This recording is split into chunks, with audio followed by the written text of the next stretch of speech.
Let's talk about the Pittsburgh Steelers in the NFL draft. Their latest odds on bookies.com. Interesting. We were talking about it before the show. I talked about it yesterday in a story. Man, it's just interesting would be the word. Currently, these are the top candidates for the Pittsburgh Steelers when it comes to the 20th pick in the NFL draft.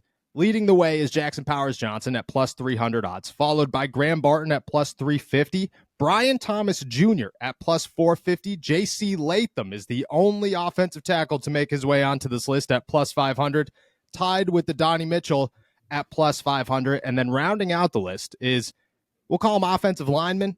He's technically a tackle, could probably play the right side. Some people are talking about moving him to guard, plays across the board, really, and that's Troy Fautanu at plus 750.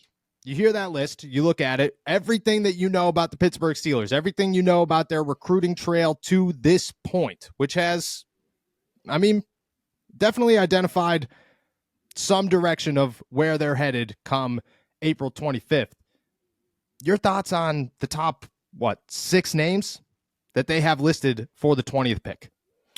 Well, I think it's very interesting. Not necessarily surprising, but no corners in this top True. 6. Okay, so we can throw out corner apparently. And only 2 tackles with J.C. Latham being the first one. That's interesting. You said it before we got on, but they haven't really expressed any interest in J.C. Latham at all, which maybe they knew what they needed to know about him before going into the process, but I feel like even at that point, you still do your homework. You talk to this guy, you figure out what makes him tick, but the Steelers haven't really done that at all. And still he's the fourth has the fourth best odds to get picked at number 20. That one seems really curious, especially when Fautanu came in for a top 30 visit. There are guys ahead of him that the Steelers clearly have taken more of an interest to, just for there to only really be, I guess, 2 tackles, not necessarily that surprising, but for Latham to be the first one there is pretty surprising to me. Yeah, no, I agree. There's no mention of Armarius Mims on this list, and my initial thought immediately was, look, you could disagree with the order, you could disagree with whether or not they're targeting a center or a wide receiver or a cornerback should probably be on this list.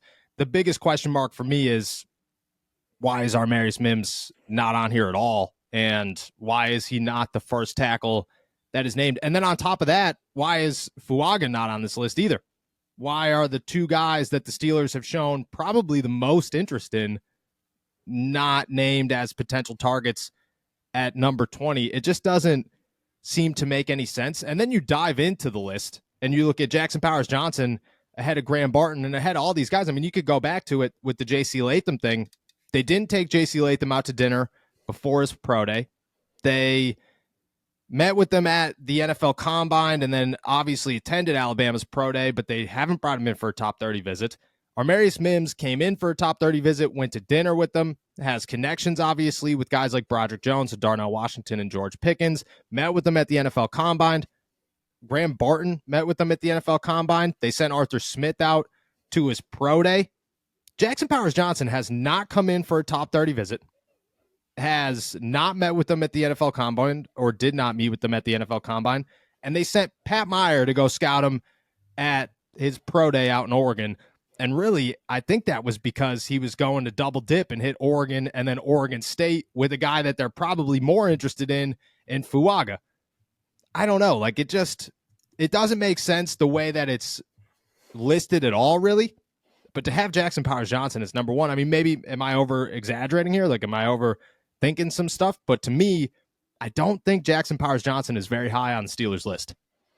Yeah, I don't think you're exaggerating at all, especially when you have Barton right behind him, who has definitely generated more interest from the Steelers, at least more demonstrated interest. And I get it, like Jackson Powers Johnson, maybe he's the better player. I think there's kind of there are varying opinions on him versus Barton versus some of these other guys available. But I don't really get where the Jackson Powers Johnson being I think Jackson Powers Johnson should be on this list. He fits a need and he's talented and he's going to go in this range and all that.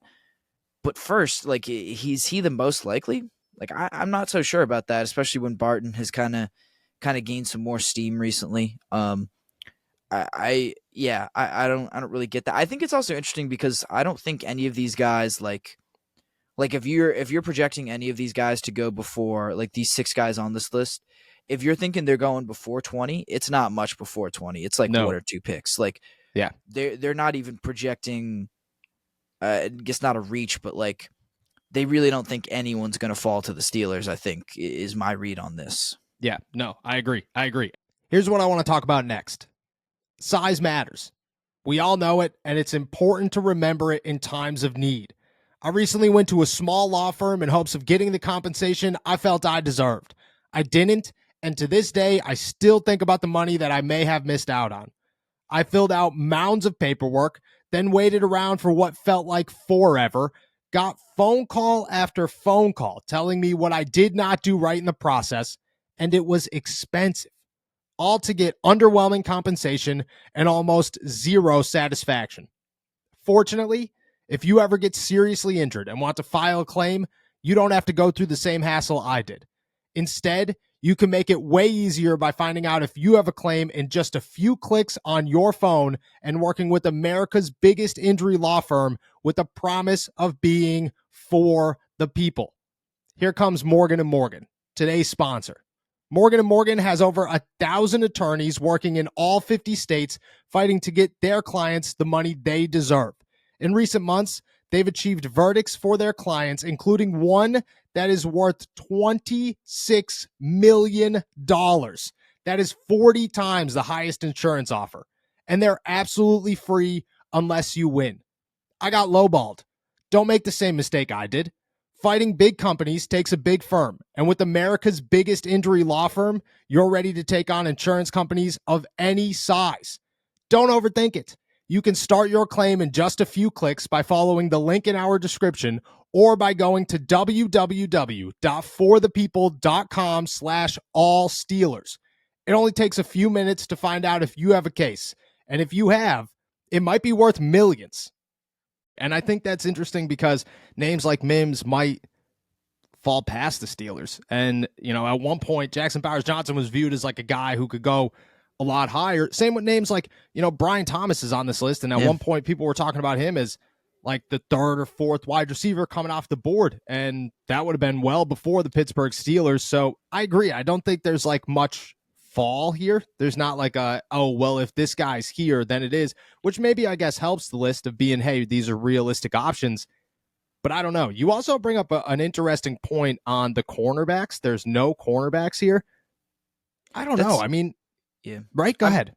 I mean, I think that's just part of what I meant. Like, no guys are going to fall. Like, I think, they expect guys like, Cooper DeJean to go a little earlier than maybe he's generally expected. Same for, Quinion Mitchell too. I mean, like he's not even gonna really approach this range for the Steelers. I mean, I guess like, and it's weird that even like Nate Wiggins isn't on this. That was list. The name like, I was thinking of. Like Wiggins and Kool-Aid, like those guys are going to be in this range or be available probably, and they're not even on the board here, which I think is super, super interesting.